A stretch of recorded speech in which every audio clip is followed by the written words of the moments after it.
Tatlong grupo ang pinayagan ng Philippine National Police para magsagawa ng kilos protesta kasabay ng ikalimang State of the Nation Address ni Pangulong Ferdinand Marcos Jr. Ito ang grupong bagong alyansang Makabayan o Bayan, Sanlakas at Better Brighter. At bukod sa presensya ng mga rallyista, inihahanda rin nila ang effigy na gagamitin nila sa rally. Pero 2 araw bago ang sona ng Pangulo, ginagawa na ng tambisan sa sining at surian ng sining ang effigy na ito na kanilang dadalhin sa rally area sa Commonwealth Avenue.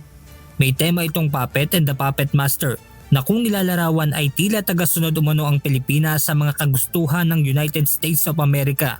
Sa naturang effigy, makikita ang larawan ng semiconductor bilang pagkondena sa panukalang pagtatayo ng PAC Silica na isang malaking AI hub sa New Clark City sa Tarlac.